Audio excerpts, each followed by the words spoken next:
I am Patrick, 28 years old, and I never thought a broken leg would reveal how little I mattered to my family. Lying alone in that sterile hospital room, my phone buzzed with a text no son wants to receive. Mom wrote, "Sorry, honey. We can't miss Lisa's orientation. You'll heal, but your sister's future is time-sensitive." The pain medication couldn't numb the sting of those words. Hours later, my Instagram feed filled with selfies from my beaming parents and sister outside her college dorm. Their smiles were wide, while I struggled to press the morphine button with trembling fingers. They had no idea what their betrayal would set in motion. Drop a comment letting me know where you're watching from, and hit that subscribe button if you've ever felt invisible to the people who should see you most clearly. The Matthews family portrait hanging in our living room told a story of suburban perfection that existed only in carefully staged photographs. Our two-story colonial in the Boston suburbs housed 4 people who lived vastly different realities under one roof. My father, Richard, a structural engineer with a Fortune 500 construction firm, spent most of his time either at work or in his home office. My mother, Nancy, balanced spreadsheets as an accountant by day and balanced the family schedule by night, though that balance always seemed to tip in my sister Lisa's favor. I arrived during my parents' sophomore year of college, an unexpected addition that altered their carefully planned futures. Dad often recounted, with what he thought was endearing honesty, how they had struggled during those early years. Student loans, part-time jobs, and a baby made for a tough start. Photos from that time showed tired young parents and a baby swaddled in secondhand everything. Lisa, on the other hand, made her entrance 18 years ago when our parents had established careers, a mortgage, and a healthy investment portfolio. The difference in our childhoods couldn't have been more stark. While I wore consignment clothes and learned to entertain myself, Lisa grew up with private tennis lessons, dance recitals, and a bedroom decorated by a professional. The pattern of preferential treatment began early and only grew more pronounced with time. When I was 12, I asked to join the local soccer team. Mom explained we couldn't afford the fees and equipment. 3 months later, Lisa expressed interest in violin lessons, and suddenly funds materialized for a genuine Stentor student violin and weekly private instruction. By high school, I had accepted my place in the family hierarchy. I taught myself to drive using YouTube tutorials before practicing in our old Honda Civic, when Dad was too busy to give lessons. Meanwhile, Lisa received professional driving instruction and eventually a brand new Toyota Corolla for her 16th birthday, which coincidentally fell on the same weekend as my high school graduation. The celebration dinner became a dual event, though the conversation centered almost entirely around Lisa's car and upcoming summer plans. Our family vacations followed a similar pattern. Destinations were chosen based on Lisa's interests. When she developed a fascination with marine biology, we spent 2 weeks in Florida, visiting every aquarium and marine sanctuary within driving distance. My suggestion to spend just 1 day at Kennedy Space Center to explore my interest in aerospace engineering was deemed too far out of the way. Despite everything, I worked hard to earn their approval. I maintained a 3.8 GPA throughout high school while working 20 hours weekly at the local hardware store. I secured a partial scholarship to Boston University and pursued a computer science degree, hoping my achievements would finally make them proud. During my sophomore year of college, I attempted to address the imbalance. One Sunday dinner, I carefully broached the subject of feeling overlooked. "Sometimes I feel like Lisa gets more attention and opportunities than I ever did," I ventured, trying to keep my tone neutral. Mom looked genuinely confused. "Patrick, you were always so independent and capable. Lisa needs more guidance." Dad nodded in agreement. "Son, you never seem to need much from us." "That's a compliment. We raised you to be self-sufficient." Their response stung worse than outright denial would have. They had reframed their neglect as a testament to my strength, making it impossible to argue without seeming ungrateful or weak. Lisa, 13 at the time, stared at her plate, uncomfortable but silent. After that conversation, I stopped trying to explain my feelings.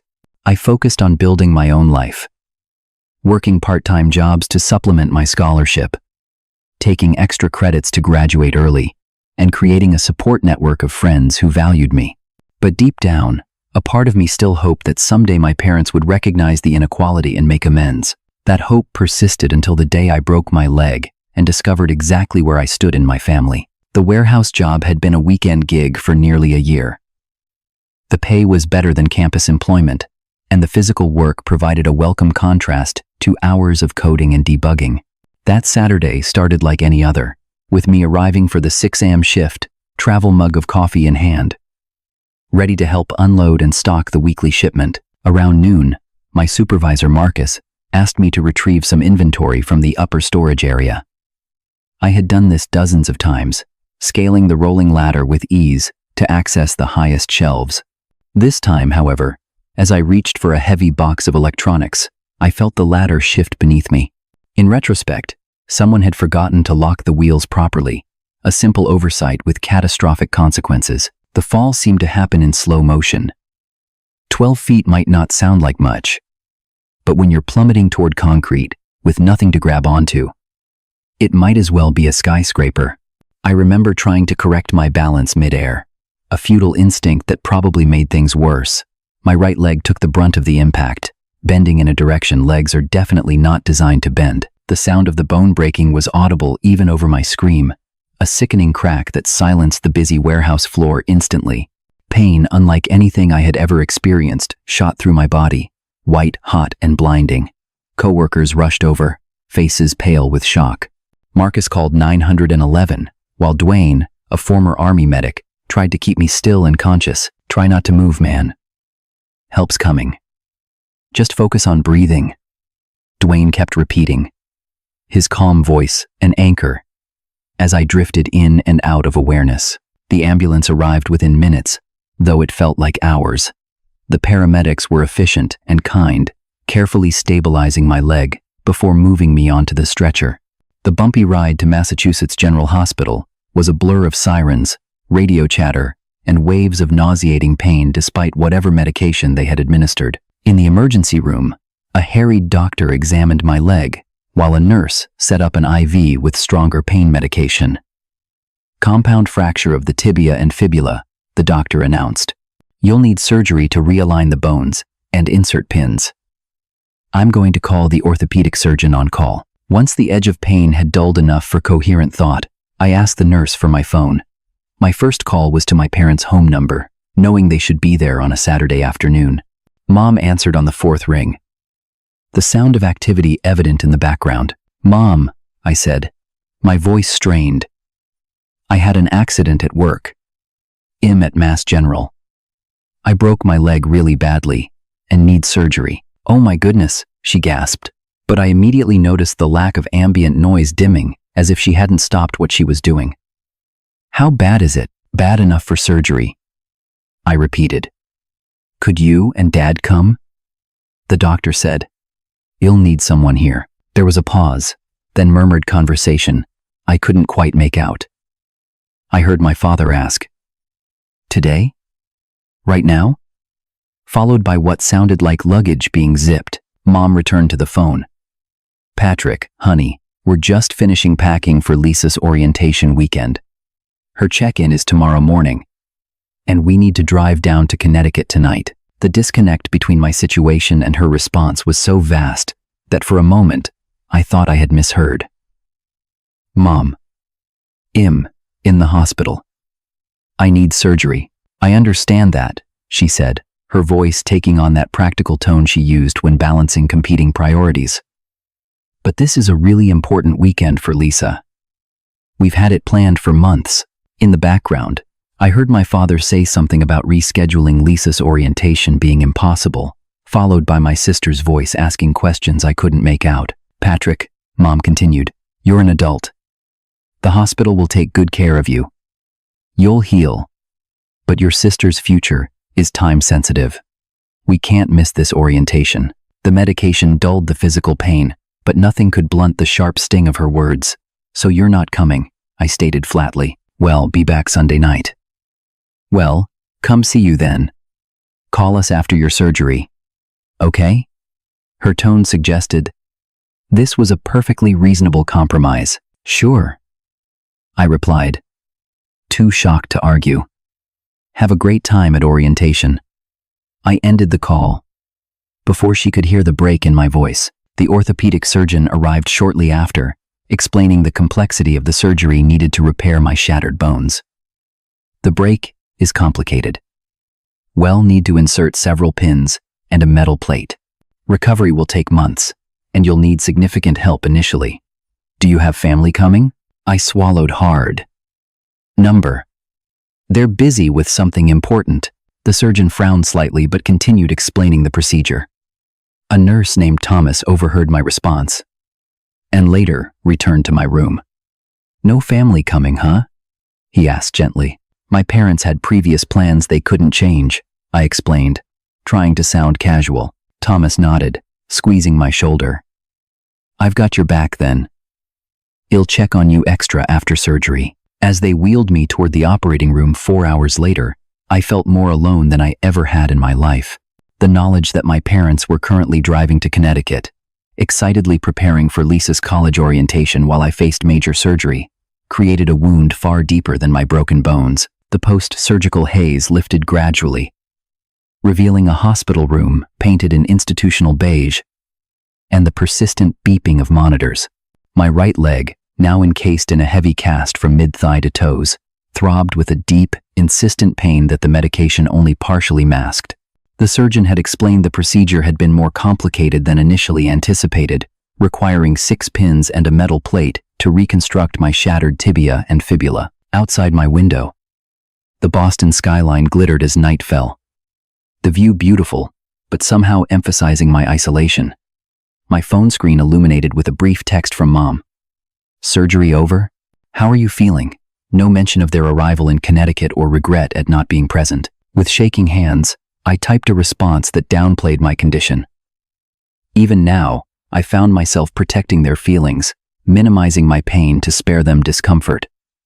Surgery went fine. In recovery now. I didn't mention that the doctor had described it as one of the more complex tibial reconstructions had performed recently, or that I'd need extensive physical therapy once the cast came off. The notification sound pulled my attention back to my phone. Not a response from Mom, but a Facebook alert. My family had posted new photos. With a masochistic impulse I couldn't resist, I opened the app. There they were, all 3 beaming in front of Lisa's new dormitory building. Mom and Dad flanking Lisa, who held up her student ID card proudly. The caption read, "The most important day for our family.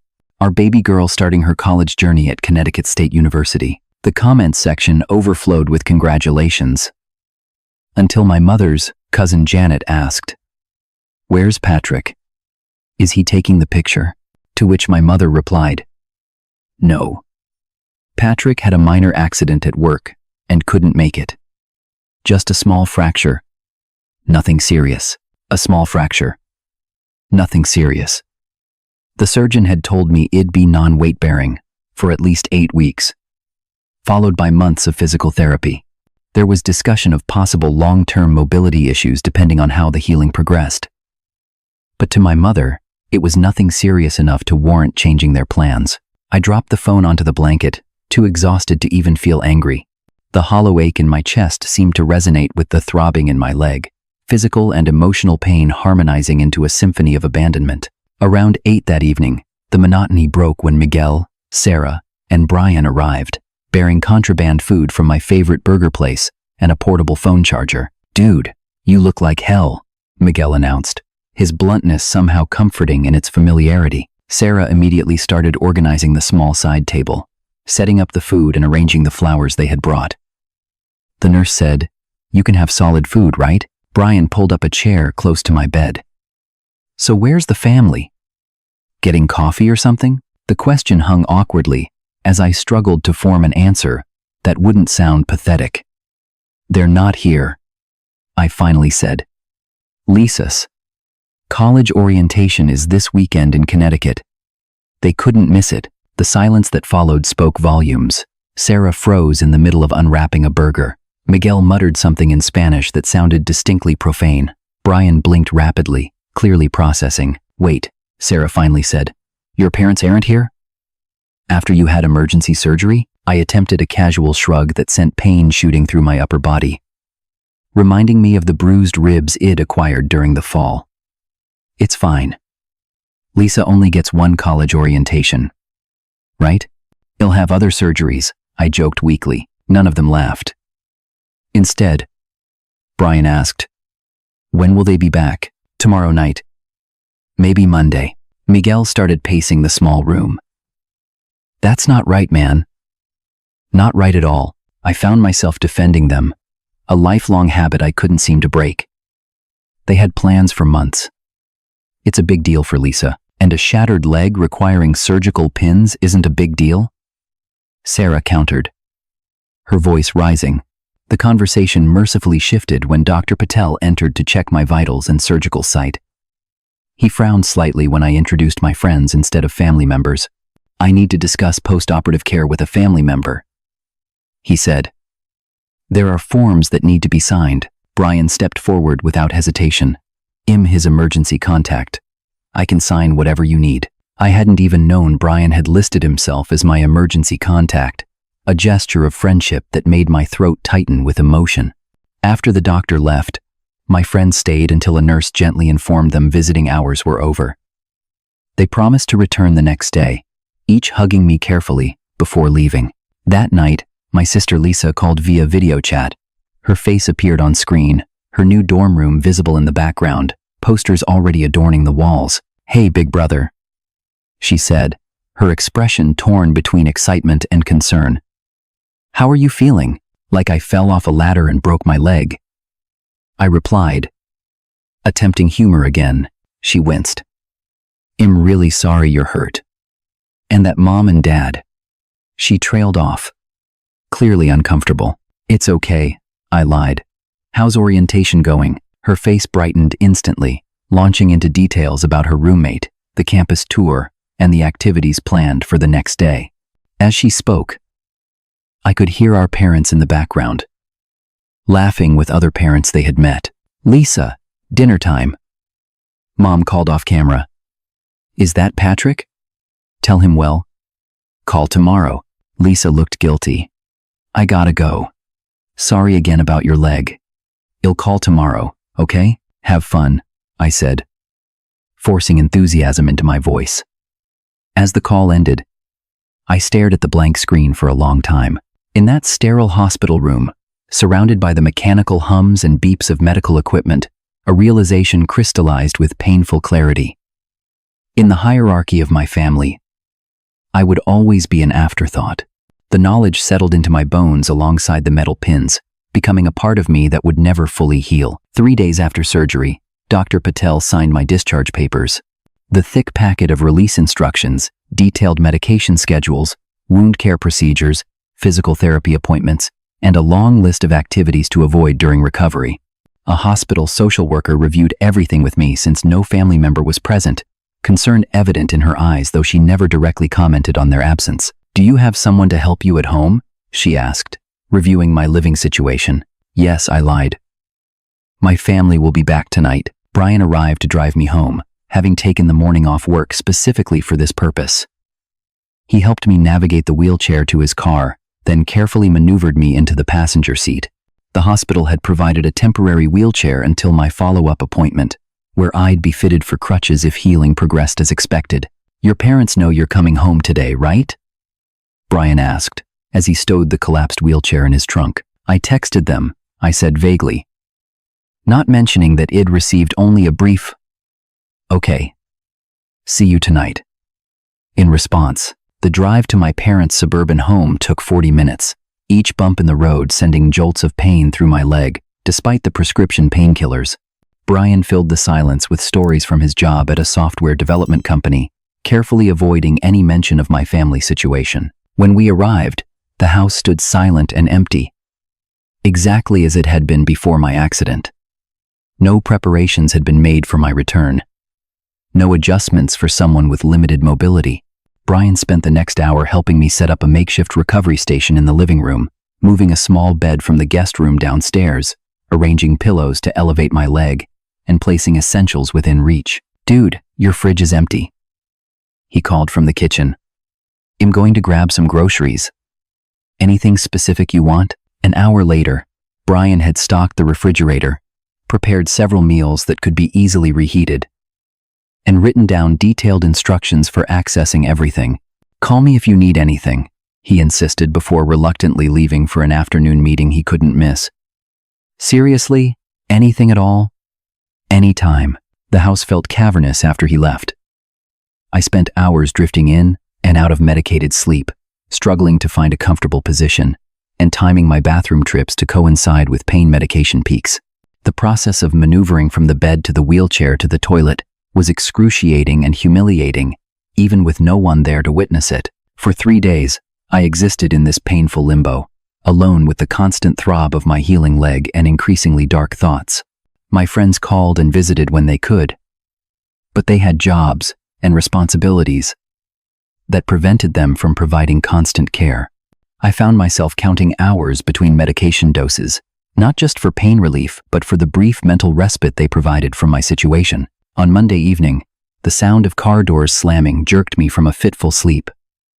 Voices and laughter filled the driveway, accompanied by the rolling of suitcases across concrete. My family had returned. Lisa was the first through the door, her arms full of Connecticut State University merchandise.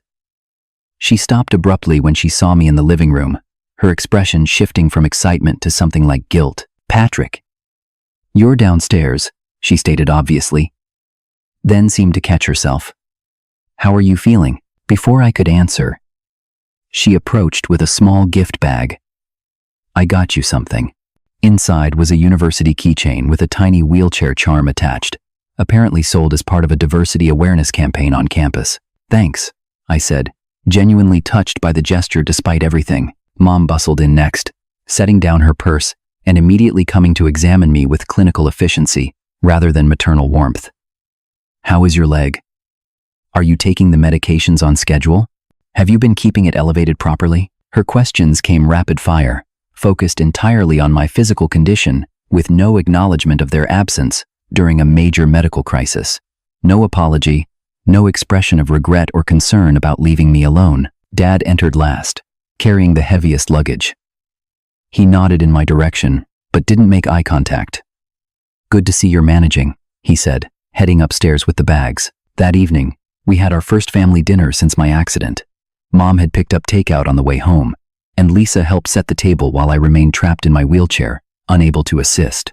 Dad carried my plate to the coffee table, since I couldn't join them at the dining table. Throughout the meal, conversation revolved almost exclusively around Lisa's orientation weekend. Mom and Dad took turns recounting highlights from campus tours, praising the facilities, and discussing Lisa's course selection with enthusiasm. Lisa occasionally glanced my way uncomfortably, but joined in their animated discussion. After 20 minutes of this, something inside me snapped. "So, neither of you is going to acknowledge that you left me alone in the hospital after major surgery?" I asked, my voice calmer than the storm brewing inside me. The table fell silent. Mom set down her fork. "Patrick," we explained the situation. "The orientation was mandatory." "Actually, it wasn't," Lisa interjected quietly. "Several students arrived late or missed parts of it. They just had to schedule makeup sessions." Mom shot her a look of betrayal before turning back to me. "We made the best decision we could with the information we had at the time. The information you had was that your son was in the hospital with a severely broken leg requiring surgical intervention," I replied. "And you decided that was less important than helping your daughter pick out dorm supplies." Dad finally spoke up, his tone defensive. "You need to understand, Patrick. You're 28 years old. Lisa is just starting out. She needed us there, and I didn't need you when I was lying in a hospital bed wondering if it'd walk normally again." My voice cracked slightly. "You've always been so independent," Mom insisted. "We thought you'd understand." "Independent because I had to be," I countered. "Because from the time Lisa was born, it was clear where your priorities lay," Mom gasped.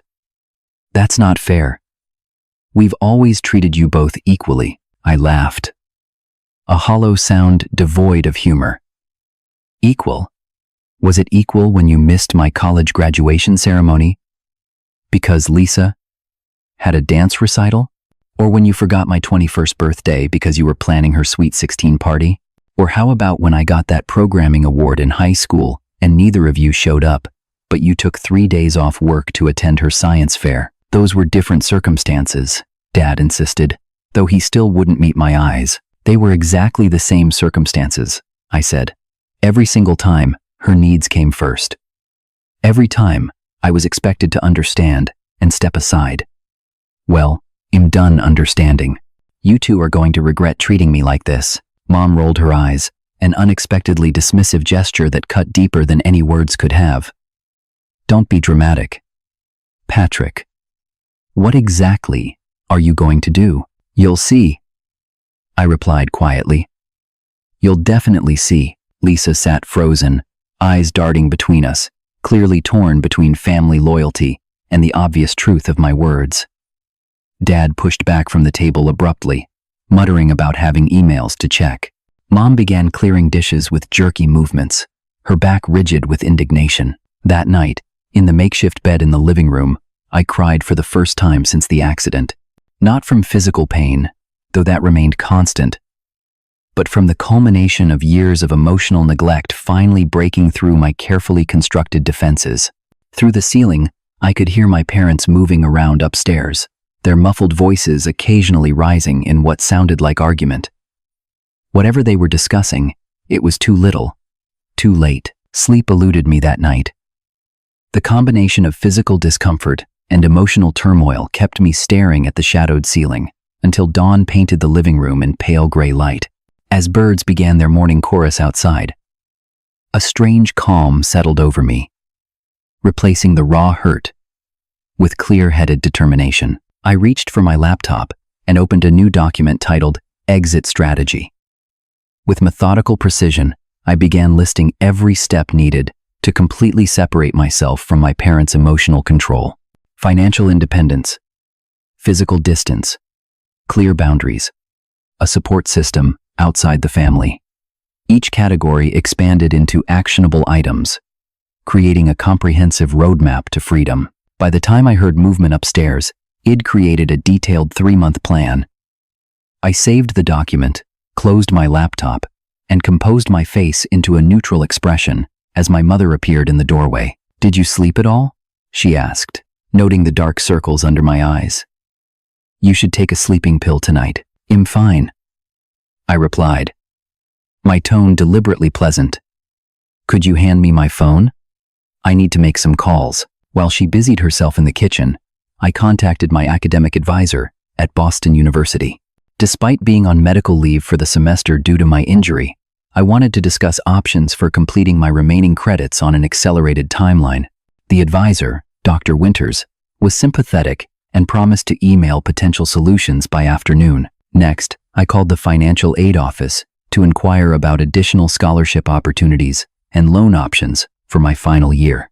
The conversation was productive, revealing several programs I hadn't previously considered. My third call was to Sarah, who worked as an administrative assistant at a real estate agency. "Hey, I need a favor," I explained quietly, aware of my mother moving around nearby. "Can you ask around about affordable 1-bedroom apartments near campus? Ground floor preferred." "For obvious reasons. Are you moving out?" Sarah asked, surprise evident in her voice. "Is that a good idea with your leg?" "Not immediately," I assured her. "But I'm starting the process now. I'll explain everything later." After breakfast, while my parents were both at work and Lisa was meeting friends, I began systematically documenting every significant incident of favoritism I'd experienced. Starting from my earliest clear memories around age 5, I created a timeline of moments when my needs had been sacrificed for Lisa's benefit. Each entry included the date, the situation, and the impact it had on me. The document grew longer than I'd anticipated, filling page after digital page with a lifetime of small betrayals and larger abandonments. The hospital incident now seemed less like an anomaly and more like the inevitable culmination of a pattern established long ago. Seeing it laid out chronologically brought a strange validation I hadn't expected, confirming that my perception wasn't merely sensitivity or imagination, as my parents had often implied. Mid-afternoon, I received an email from Dr. Winters outlining options for completing my degree. With my existing credits and the possibility of some independent study courses to accommodate my recovery. I could potentially graduate by December instead of waiting until May. The accelerated timeline would be challenging, but achievable. My next call was to a former internship supervisor at a software development company who had always spoken highly of my work. "Patrick, great to hear from you, though sorry about the circumstances," Marcus said after I explained my situation. "Actually, we've been looking to fill a junior developer position starting in January. Once you've graduated, we'd love to have you apply." The final call of the day was the most difficult, but potentially the most important. Uncle Jake, my father's younger brother, had always seemed to understand my position in the family dynamic without my having to explain it. He lived in Rhode Island and worked as a construction contractor, building a successful business through hard work rather than the academic route my father had taken. The brothers' relationship was strained at best, with Dad often making dismissive comments about Jake's blue-collar career, despite its financial success. "Uncle Jake? It's Patrick. Hey kiddo, heard about your accident from your mom's Facebook post." Sounded nasty. I hesitated, then decided complete honesty was necessary. It was. Had surgery. 6 pins and a plate in my leg. Mom and Dad didn't come to the hospital. They took Lisa to college orientation instead. The silence on the other end spoke volumes, followed by a low whistle. "That's... wow. You okay?" "Physically, I'll recover. But I've realized some things about my place in this family. And I'm making changes. I'm planning to move out as soon as I can manage it with this leg, finish my degree by December, and start fresh." "Good for you," he said without hesitation. "What do you need from me? Maybe some advice. Maybe a loan for first month's rent and security deposit that I promise to repay once I'm working. And..." I swallowed hard. "Maybe just someone in the family who thinks I'm worth showing up for." "You got it. All 3. Come stay with me while you look for a place if you need to. And, Patrick, I'm proud of you for standing up for yourself. Should have happened a long time ago." That conversation strengthened my resolve more than anything else. Having at least one family member in my corner made the path ahead seem less daunting. After hanging up, I spent the evening researching techniques for establishing healthy boundaries with difficult family members. Article after article emphasized the importance of clear communication, consistent enforcement of boundaries, and the painful reality that some people would never acknowledge their harmful behavior. I also found a support group for adult children of emotionally neglectful parents that met weekly near campus. I marked their next meeting in my calendar, determined to attend once I was mobile enough. By nightfall, my plan had evolved from a vague desire for independence to a concrete strategy with timelines, financial projections, and contingency options. For the first time since the accident, I felt something beyond pain and resentment. I felt hope, fragile but growing, that I could build a life where my worth wasn't determined by comparison to someone else. When my parents returned that evening, I greeted them with polite detachment, answering questions about my day with vague pleasantness, while revealing nothing of my plans.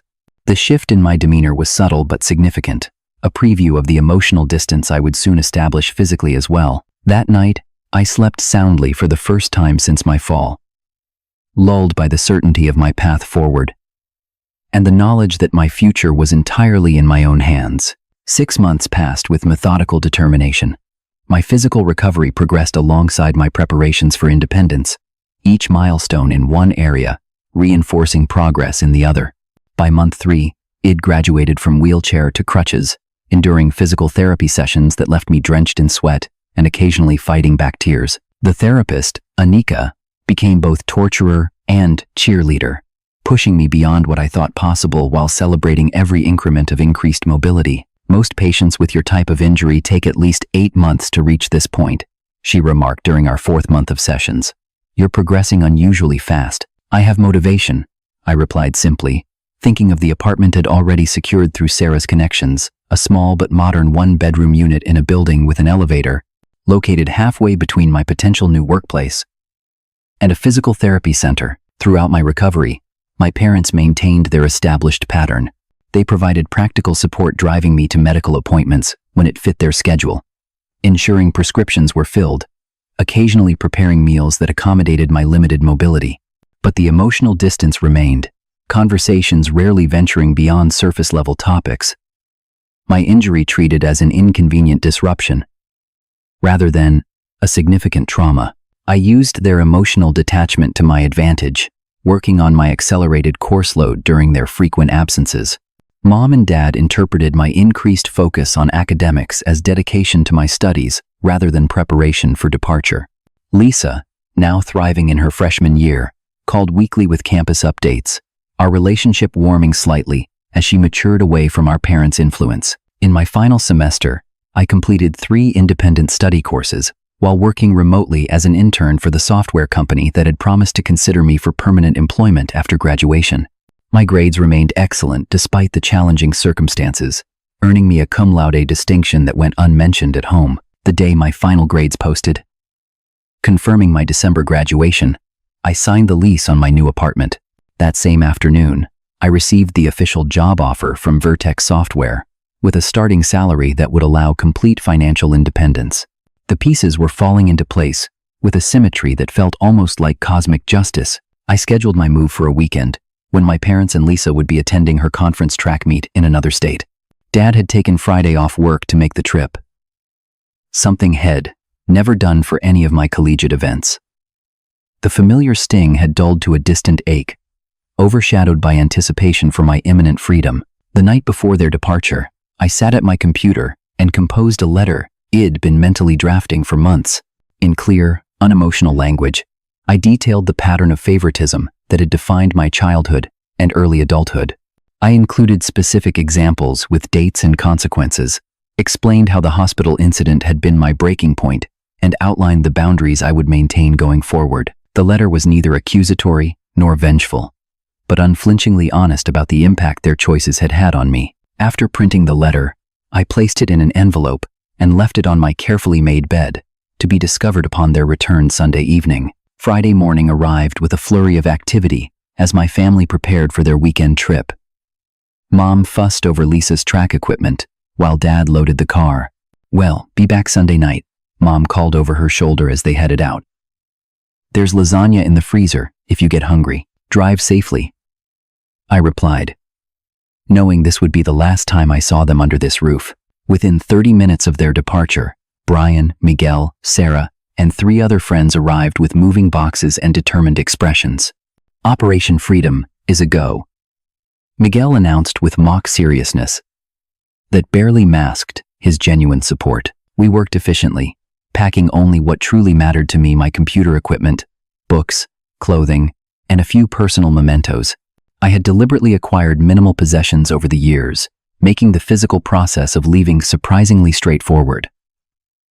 By late afternoon, everything I owned fit into Brian's SUV and Sarah's hatchback. I took one final look around my childhood bedroom, now stripped of anything that defined it as mine. The bare mattress and empty desk seemed appropriate symbols of what this house had ultimately offered a place to exist, but never truly belong. In the living room, I placed my house key on the coffee table, alongside a second envelope containing a check that repaid every dollar my parents had contributed to my education and medical expenses over the past year. Funds ID, saved through aggressive budgeting, and a small loan from Uncle Jake. The financial severance felt as important as the physical and emotional one, removing any leverage they might claim. By Saturday evening, I was settled in my new apartment. The space was modest but entirely mine. First floor with accessibility features that accommodated my still healing leg. My friends had helped arrange furniture and stock basic supplies before departing with promises to return for a proper housewarming once I was fully settled. Sunday night, my phone rang at 8:42 p.m. Mom's name flashed on the screen. I took a deep breath and answered, "Where are you?" Her voice was high and tight, with what might have been panic or anger. "I'm at my new place," I replied calmly. "I moved out yesterday." "You what? Without telling us?" "Patrick, what is going on? We just found your letter, and I don't understand why you've done this." "I think the letter explains everything pretty clearly," I said. "I needed to make a change, but this is ridiculous," she spluttered. "You can't just leave like this." "Actually, I can. I'm 28 years old. I have a degree, a job, and my own place. The letter wasn't asking permission. Mom. It was informing you of my decision. In the background, I heard my father demand the phone. Patrick, this is completely unacceptable. He barked upon taking over the call. After everything we've done for you, this is how you repay us? With accusations and dramatics? I simply stated facts. I replied, maintaining my composure. If you find the truth dramatic, that's not my responsibility. If this is about the hospital, we already explained why we couldn't be there. You're an adult. For God's sake, it wasn't just about the hospital. That was merely the final example of a pattern that has existed my entire life. My voice remained steady, the months of preparation having drained the conversation of its emotional charge. And yes, I'm an adult. That's precisely why I've made this decision. Well, don't expect any financial support from us going forward. He threatened. No help with rent. No health insurance. Nothing. I don't. I left a check repaying everything you've contributed this past year. I'm completely independent now. His momentary silence conveyed more shock than any words could have. He hadn't expected this level of preparation or resolve. Suddenly, I heard a commotion in the background, followed by Lisa's voice. Let me talk to him. After some apparent struggle for the phone, my sister came on the line. Patrick? Are you okay? I'm fine, Lisa. Better than I've been in a long time, actually. She lowered her voice. I read your letter after Mom and Dad went upstairs. You're right about everything. I've always seen it, even when I was too young to understand it. The way they treated you wasn't fair. Her acknowledgement brought unexpected tears to my eyes. Thanks for saying that. They were horrible to you, she continued, her voice gaining strength. Leaving you alone in the hospital was cruel. I told them we should cancel orientation or at least that Mom should stay with you, but they wouldn't listen. I heard my mother exclaim in the background, Lisa, that's enough. My sister ignored her. I want you to know that I love you. And I'm sorry I didn't stand up for you more. Can I visit your new place sometime? I'd like that, I said, genuinely meaning it. This isn't about you, Lisa. It's about setting boundaries with Mom and Dad. More commotion followed. And then my mother returned to the phone, her voice now tearful. Patrick, please, come home so we can discuss this properly. Whatever issues you think we have, we can work them out. There's nothing to discuss, I replied. I've made my decision. I need space and time to heal. And not just my leg. If at some point you're willing to acknowledge the pattern I described in my letter, we can talk about rebuilding our relationship on healthier terms. You can't just cut us off. Her indignation was returning. We're your family. I'm not cutting you off. I'm establishing boundaries. There's a difference. I paused, then added, I need to go now. Goodbye, Mom. I ended the call as she began another protest. Within minutes, texts started arriving from both parents, ranging from angry demands to return home immediately to guilt-laden reminders of sacrifices they had made for me. I read each one without responding, then silenced my phone for the night. In my new bedroom, in my new apartment, I stretched out on sheets I'd purchased with my own money. The weight of obligation and inadequacy that had been my constant companion for as long as I could remember had lifted, replaced by something that felt remarkably like peace.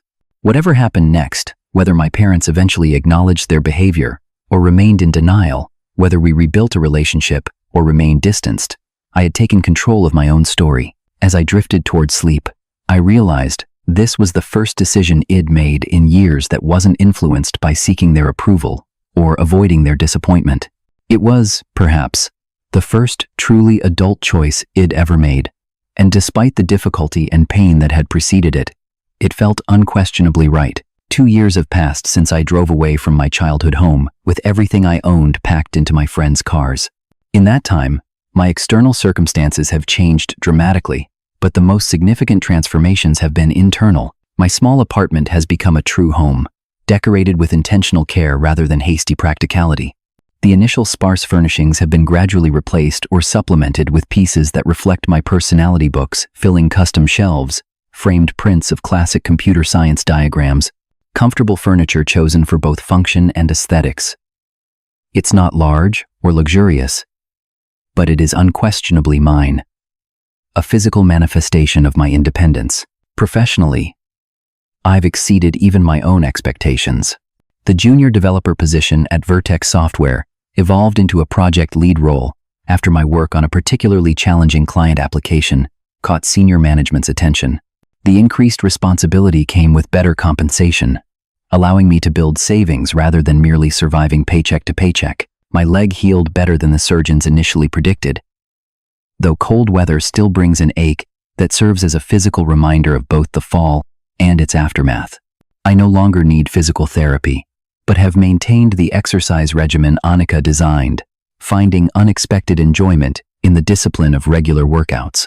These external improvements, however significant, pale in comparison to the internal healing that began the moment I chose to value myself enough to leave.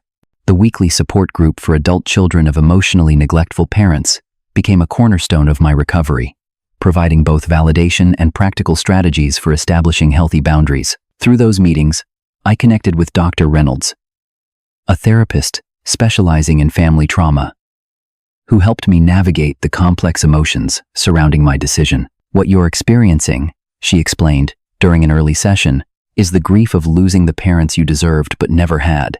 You're mourning the relationship that should have existed. That framework helped me understand the waves of sadness that occasionally washed over me despite my certainty about my choice. I wasn't missing my actual parents and their conditional regard. I was longing for the supportive, loving parents every child deserves. But I had never known.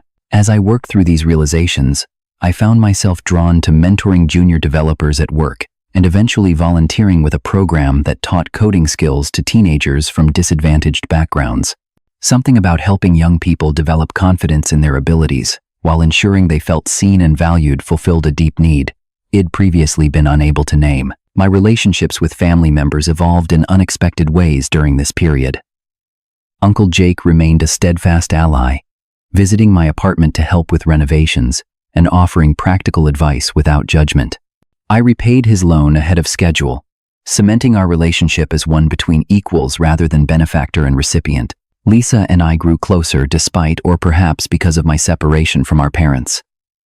Now in her junior year of college, she visited regularly, often staying weekends in my guest room.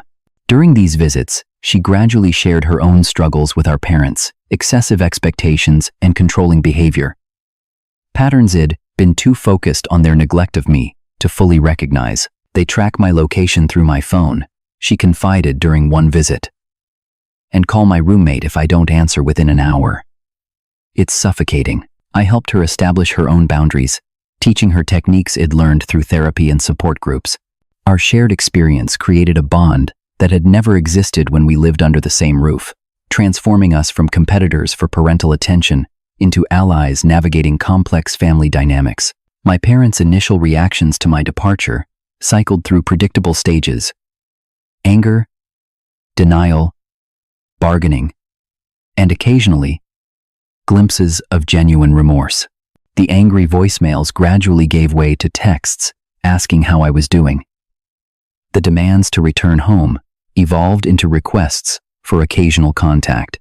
The dismissal of my feelings slowly transformed into tentative acknowledgments that perhaps certain incidents might have seemed unfair from my perspective. For 6 months, I maintained complete distance, focusing on my own healing rather than managing their emotions. When I finally agreed to meet, I chose neutral territory, a coffee shop equidistant between our homes, rather than returning to their house or inviting them into my space. That first meeting was awkward and tense, 3 people attempting to navigate a fundamentally altered relationship without a clear roadmap. Mom brought photos of home improvements as if nothing had changed.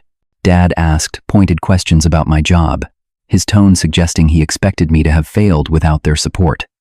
I answered politely but briefly, maintaining the boundaries I'd established. As coffee stretched into a second hour, Mom finally broached the subject we'd been circling. "We've been seeing someone," she said hesitantly. "A family therapist. Your letter. It made us realize some things." Dad shifted uncomfortably but nodded. "We didn't see it then. The way we treated you compared to Lisa. The therapist helped us understand patterns Wed created. Without realizing it, I remained silent, neither accepting nor rejecting this tentative olive branch. After a lifetime of having my experiences dismissed or minimized, I needed more than a single acknowledgement. Over the following months, we established a new rhythm. Monthly coffee meetings, occasional texts, a carefully negotiated dinner at a restaurant for my 30th birthday. Each interaction remained bounded by the terms I'd set: clear communication, respect for my autonomy, and genuine acknowledgement of past harms rather than performative apologies. Progress came in small moments. Dad asking about my physical therapy rather than dismissing my injury. Mom admitting she had been wrong not to come to the hospital. Both of them listening, without interruption, when I described how their actions had affected me. Our relationship will never be what I once desperately wanted. The unconditional love and support that should have been my birthright cannot be retroactively provided. But we've built something new from the ashes of what was lost, a relationship between adults based on mutual respect rather than obligation or dependency. This Christmas, for the first time since my departure, I agreed to dinner at their home. Lisa drove in from college, and Uncle Jake joined us at my request. His presence both support and statement. The evening wasn't perfect.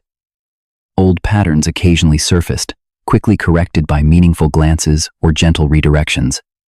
But it was, perhaps, the most honest gathering our family had ever experienced. As I drove home that night, I reflected on the journey of the past 2 years. The broken leg that had seemed like the worst possible misfortune had ultimately been the catalyst for necessary change. Sometimes the most painful fractures lead to the strongest healing. The deepest lesson I've learned is that true strength isn't found in endurance of mistreatment, but in the courage to walk away from it. For years, I prided myself on my resilience, my ability to withstand disappointment and neglect without complaint. I now understand that the greatest act of self-respect was establishing boundaries that protected my worth, even when those boundaries needed to exclude people I loved. If you're watching this and recognizing your own family dynamics in my story, please know that you deserve to be valued, to be seen, to be prioritized. Sometimes the family we create through chosen connections provides the love our biological relatives cannot. And sometimes, the painful step of distancing ourselves from those who cannot respect our worth is the beginning of true healing. I'd genuinely love to hear your thoughts in the comments below. Have you ever had to establish difficult boundaries with family members? What helped you through that process? Please like this video if my story resonated with you, subscribe for more authentic life experiences, and share with someone who might need to hear that it's okay to prioritize their own well-being. Thank you for witnessing my journey, and I wish you courage on your own path to healing.